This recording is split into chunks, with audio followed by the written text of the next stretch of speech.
A maçã. A maçã tem vitamina A, E e C, que são antioxidantes que ajudam a combater os radicais livres que são formados pelo envelhecimento, poluição e má alimentação. A vitamina C ajuda também na produção de colágeno, que mantém a rigidez da pele, diminuindo as rugas e a flacidez. Segundo os nutrólogos, jogar fora a casca da maçã é definitivamente um crime contra a sua saúde. É nessa parte da fruta, por exemplo, que se concentram grande parte das vitaminas, antioxidantes e substâncias anticâncer.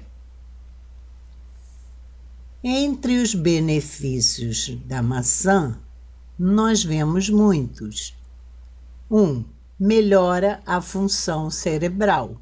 A quercetina, um dos antioxidantes encontrados em abundância nas maçãs, é um dos compostos que ajudam a reduzir a morte celular causada pela oxidação e inflamação dos neurônios. Além disso, possui vitaminas do complexo B, vitamina C e ácido fosfórico, o que protege o sistema nervoso. 2. É boa para o coração. A fruta contém fibras solúveis que reduzem os níveis de colesterol no sangue. Possui também polifenóis que têm efeitos antioxidantes e pode diminuir a pressão arterial. 3. Diminui o risco de diabetes.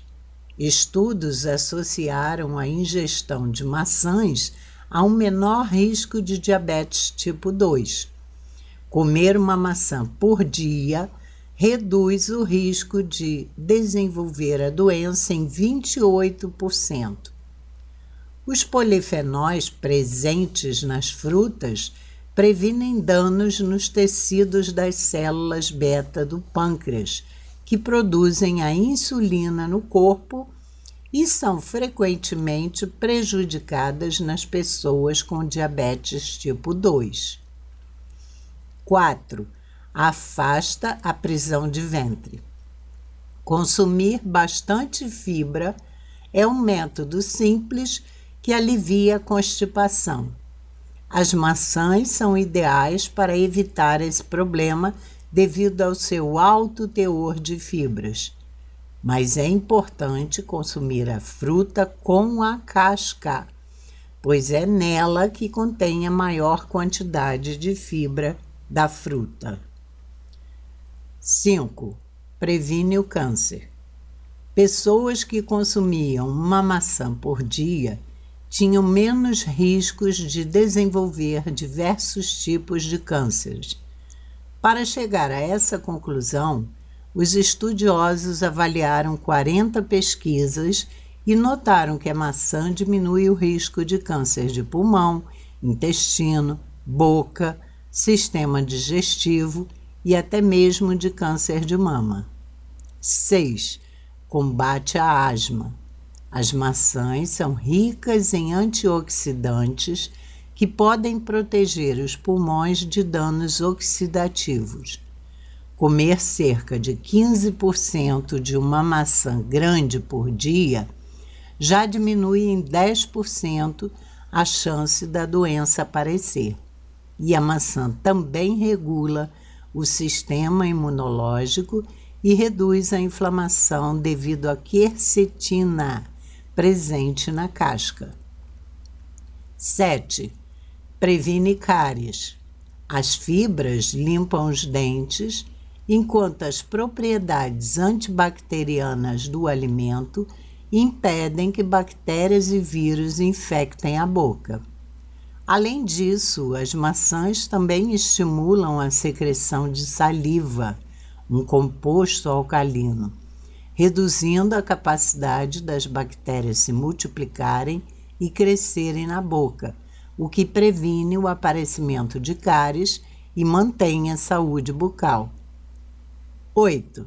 fortalece o sistema imunológico. A fruta é fonte de vitamina C, que contribui para que o organismo desenvolva resistência. Sendo assim, protege o organismo de doenças como gripes e resfriados. 9. Previne doenças oculares.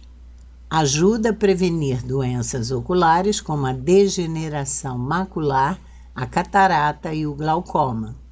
O alimento também torna os olhos mais fortes e melhora a visão, além de contribuir no tratamento da cegueira noturna. 10. Aumenta a saúde óssea. As maçãs causam um efeito benéfico na densidade óssea e na resistência dos ossos.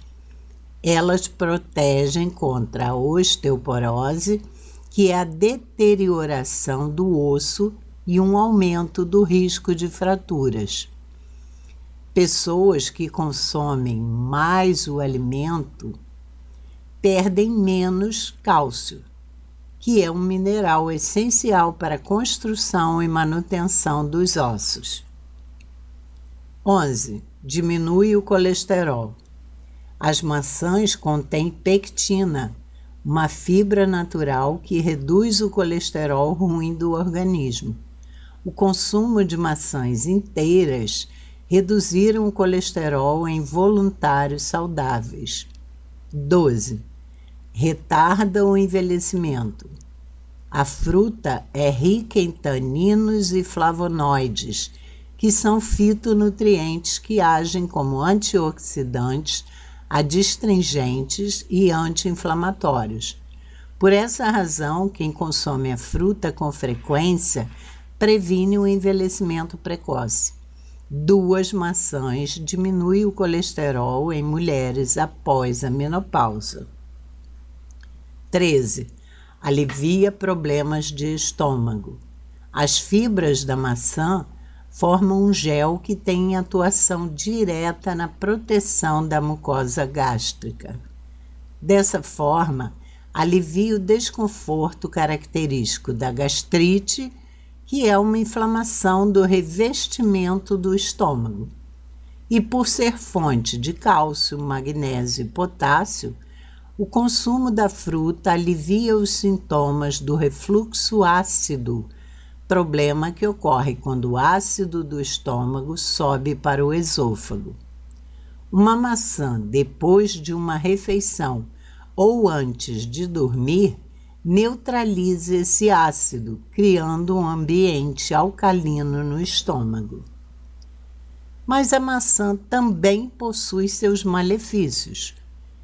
Primeiro, as sementes da fruta devem ser descartadas, pois contém cianeto e podem causar mal-estar e, em casos mais raros, até a morte por envenenamento. Segundo, grávidas e lactentes também devem evitar o excesso da fruta, por não haver informações científicas que comprovem a sua segurança. Então, uma maçã por dia é suficiente para desfrutar de todos os benefícios do alimento. Terceiro, além disso, sabe-se que, apesar de raro, a maçã pode causar reações alérgicas em pessoas que são sensíveis à família das rosáceas, que inclui o damasco, a amêndoa, ameixa, pêssego, pera e morango, ou alérgicas ao pólen. Quarto, e as pessoas com diabetes também devem evitar consumir em excesso, especialmente o suco de maçã, pois ele aumenta os níveis de açúcar no sangue. Como consumir? Recomenda-se o consumo de uma porção diária da fruta in natura, ou seja, natural, como você compra, e com casca, para melhor aproveitamento dos nutrientes. Quando a maçã é consumida na forma de suco, por exemplo, perde-se bastante o teor de fibras da fruta e seus benefícios ficam reduzidos. É importante que ela seja bem higienizada antes do consumo. A maçã também pode fazer parte de diversas receitas doces e salgadas. Escolha a fruta que tenha casca de cor acentuada, com polpa firme, que seja pesada e sem furos ou rachaduras. Fruta ou fruta? Muitas pessoas não sabem a diferença existente entre os termos fruta e frutô. Fruta é um termo popular e fruto é um termo botânico, portanto, são usados em situações diferentes. Damos o nome de fruto à estrutura produzida por plantas angiospermas, que corresponde ao ovário ou a um grupo de ovários desenvolvidos. Os frutos apresentam grande importância para essas plantas, uma vez que garantem a proteção da semente e auxiliam no processo de dispersão. Como vocês podem ver na imagem embaixo, o ovário dentro da flor protege as sementes e a polpa também do fruto protege a semente. São frutos abacate, o pepino, nossa, imagine, a uva, a laranja, a abóbora, o tomate, o maracujá, a uva, o limão, a berinjela, o pimentão, o kiwi e o pêssego. As angiospermas são plantas vasculares que apresentam vasos condutores, com sementes que apresentam como característica mais marcante a presença de flores e frutos. Então, essas plantas angiospermas são todas aquelas que têm flores e frutos. Fruta. Esse termo é, na verdade, uma expressão popular. Ele é usado para identificar frutos que possuem normalmente sabor adocicado e são comestíveis. Ou seja, nós chamamos de fruta todo aquele fruto que é doce e que nós podemos comer. Como exemplo, podemos citar o abacate, a banana, a goiaba, o abacaxi, a acerola, a ameixa, a amora e a laranja. Diante dessas definições, muitas pessoas afirmam que toda fruta é um fruto, o que é verdade, porque primeiro eles são frutões. Nós é que classificamos como fruta os frutos doces que podemos comer. Mas nem todo fruto é uma fruta, como nós vimos, o tomate, o pepino não conhecemos como fruta porque não são doces, e daí vem o termo fruta. Maçã e o fruto proibido. Segundo a Bíblia, a árvore da vida é uma das duas árvores especiais que Deus colocou no jardim do Éden. A outra é a árvore do conhecimento do bem e do mal, de cujo fruto Eva e depois Adão acabaram por comer por influência da serpente. No relato bíblico da criação, entretanto, no livro de Gênesis, Eva desobedece à ordem de Deus de não comer aquele fruto daquela frondosa árvore do paraíso. Ela desobedece, experimenta, gosta e acaba oferecendo-a a Adão. A fruta, por isso, acabou sendo descrita como maçã. A Bíblia, entretanto, diz que era o fruto da árvore do conhecimento do bem e do mal. Mas quem disse que o fruto proibido era uma maçã? porque não há sequer uma única referência a essa fruta na Bíblia. O tal fruto proibido do paraíso não poderia ter sido uma maçã. Afinal, a popular fruta que conhecemos hoje é resultado de uma domesticação realizada muito tempo depois da criação do mundo. E se hoje temos fartura desse alimento nos supermercados e feiras livres, é graças à Rota da Seda, caminhos de mercadores na antiguidade, comprando e vendendo produtos de um ponto a outro entre o extremo leste da Ásia e a Europa. Segundo estudos, só a partir do século III a.C., que a maçã deixou de ser uma frutinha pequena, selvagem e pouco atraente para, por meio de processos de enxertos e seleção de árvores, cujos frutos eram mais graúdos e apetitosos, se transformarem em uma das frutas mais populares do mundo.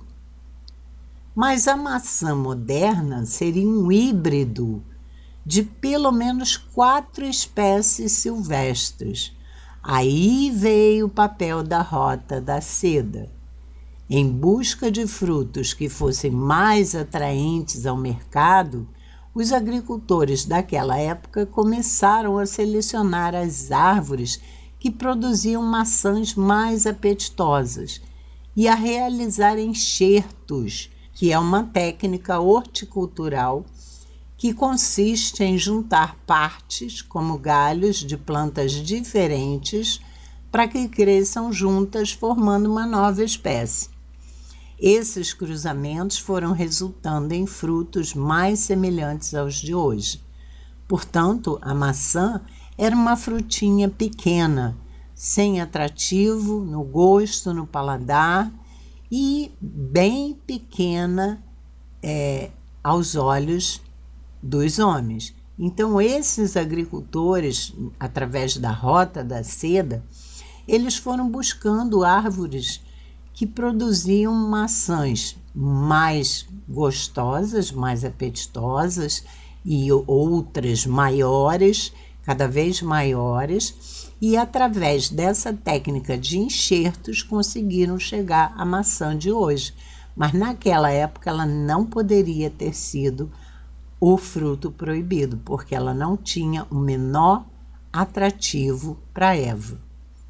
Embora milhares de tipos de maçã sejam conhecidos em todo o mundo, apenas 20 variedades estão amplamente disponíveis nos supermercados e respondem por 90% de todas as maçãs consumidas.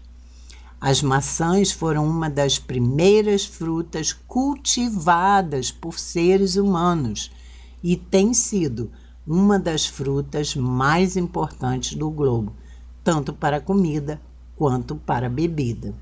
Portanto, ela foi praticamente cultivada, modificada pela mão do homem. A fruta proibida acabou sendo descrita como maçã, e é assim que ela aparece em pinturas e se configurou no imaginário humano. Mas o relato original, contudo, não menciona nome algum. Diz apenas que era o fruto da árvore do conhecimento do bem e do mal. A ideia de considerar esse fruto como uma maçã veio aos poucos, muito provavelmente por obra dos antigos tradutores da Bíblia. Quando eles traduziram o texto do grego antigo para o latim, eles utilizaram a palavra pomum, que acabaria sendo maçã nas línguas modernas, mas poderia ser qualquer fruto com formato semelhante, como figo ou pera. Uma outra versão também corrente entre pesquisadores é a de que a fruta acabou sendo chamada de maçã por causa de uma confusão entre as palavras malus, do latim, que significava mal, com malum, do grego antigo, que significava maçã. Então, através da confusão dessas palavras, malus, mal, no latim, e malum, maçã, no grego, as ideias foram somadas e a maçã passou a ser associada ao mal. Fato é que a fruta tornou-se símbolo do pecado e tentação, mas também de conhecimento.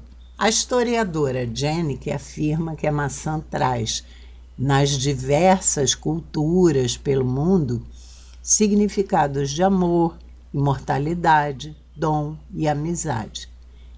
Na nossa cultura, apenas para os incrédulos, ela simboliza o pecado e a tentação, porque se perguntarmos àqueles que não creem, que não conhecem a Bíblia, qual é o fruto proibido, ele vai responder, a maçã. Mas nós que conhecemos sabemos que ela não tem nome. No livro apócrifo de Enoque, a árvore do Éden é descrita como uma espécie de tamarineira, produzindo frutos que se assemelhavam a uvas. O antigo texto diz que a fragrância podia ser sentida a uma distância considerável. E sendo verdade, está aí o motivo de Eva não resistir. A maçã, portanto, não é e nunca foi o fruto proibido. E onde a Bíblia não fala, nós nos calamos. Mas apesar do pecado, o cristão se tornou na conversão, na sua regeneração, no seu nascer de novo, uma árvore que dá fruto interior, um outro tipo de fruto, que é o fruto do Espírito Santo trabalhando em nossa mente e espírito para nos tornar a imagem de Cristo. O apóstolo Paulo descreveu o fruto do Espírito em sua carta aos Gálatas, mas o fruto do Espírito é amor, gozo, paz, longanimidade, benignidade, bondade, fé, mansidão e temperança. Gálatas 5, versículos 22 e 23. E onde estão os frutos? Portanto, o fruto proibido que Eva comeu gerou a desobediência a Deus. E essa desobediência a Deus nos trouxe o pecado e, consequentemente, a nossa separação dele, de Deus. E nele, no pecado, nos tornamos mortos em nossos delitos. Mas Deus, em sua imensa bondade, sua imensa misericórdia, soube prover a nossa restauração à sua presença, enviando seu Filho unigênito, Jesus Cristo, para sofrer a condenação que seria nossa. Sim, ele veio sofrer aquilo que nós deveríamos sofrer. Nós deveríamos ser condenados. Mas ele foi no nosso lugar e, através do sangue dele, derramado na cruz, nos limpou dos nossos pecados. Então, qual seria o fruto da árvore do bem e do mal? Isso não importa, né? O nome não sabemos, mas com certeza o fruto que ele trouxe, essa desobediência trouxe, foi o pecado. Com a sua morte na cruz e sua ressurreição, nosso Senhor Jesus já nos libertou da culpa do pecado e também nos perdoou e intercede por nós. Então, se hoje estamos livres da culpa, se fomos chamados a frutificar, porque fomos chamados a ser uma árvore para produzir frutos do bem, frutos do Espírito, olhando para a cruz, onde está aquele que nos assiste e que nos dá, através do Espírito Santo, esses frutos espirituais do bem. Se antes aquele fruto originou a desobediência e, consequentemente, o pecado no ser humano, hoje o Espírito Santo produz os frutos espirituais do bem, nos santificando para que possamos retornar à presença de Deus. Então, se você já creu no Evangelho, se já nasceu de novo e já se livrou da culpa do pecado através de Jesus, provavelmente já produz esses belos frutos. Então medite no seu coração. Onde estão esses frutos?